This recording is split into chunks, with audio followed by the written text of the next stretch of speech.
How do companies innovate? Here's a simple and effective framework to understand how startups and big companies alike innovate. You too can use it to bring in innovative new products and services to the market.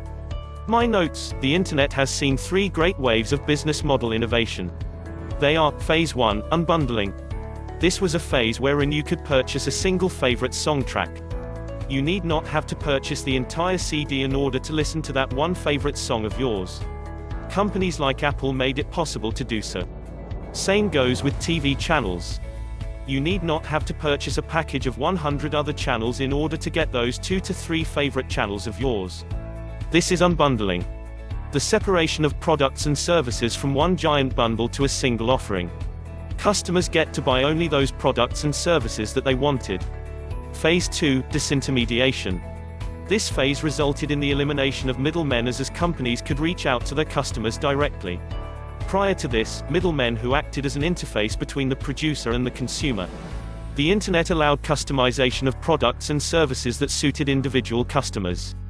Take the example of travel. Earlier you'd go to travel agents and based on your criteria, travel agents would book your tickets. Now with kayak.com and other travel booking sites, many users prefer to book their own travel. Phase 3, decoupling. This is what the book is about. In this phase, startups, especially, identify the activities that customers perform while buying a product or a service.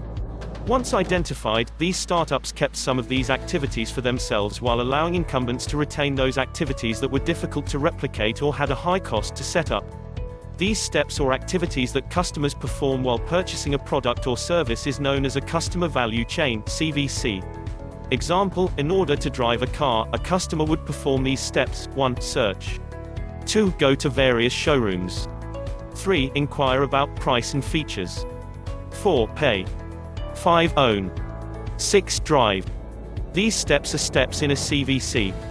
These are how traditional car manufacturing companies operated. Enter Zipcar. Their innovation was separating the activities, owning a car, and driving it. In order to drive a car, you no longer needed to own a car. Here technology is only an enabler. It are the customers who are choosing to perform different activities with different companies rather than performing all the activities in a CVC with one single company.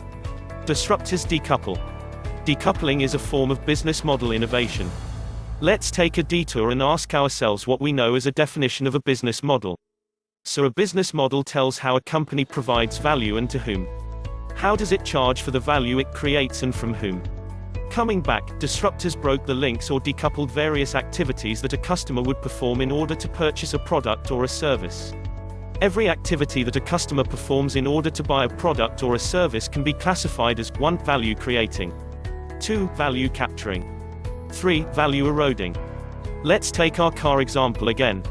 Driving a car can be classified as a value creating activity. Owning a car can be classified as a value eroding activity.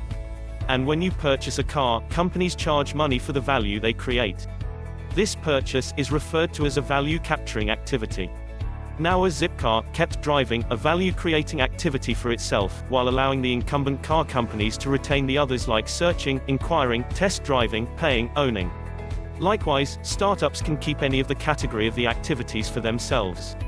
Data however shows that startups creating a product or a service that is value creating get the highest valuation, followed by startups that create a product or a service in the value capturing arena. The startups with the lowest valuation typically provided something that were in the value eroding arena. How to be a disruptive company or a startup? Step 1, find a business. Step 2, add a digital equivalent to its product and services. Step 3, identify a segment of a customer whom you would like to serve. Step 4, map the activities or customer value chain a customer has to perform in order to buy a product or a service. Make sure to go in as much detail as possible while mapping the steps. Define it in as specific a language possible rather than a generic few high-level steps.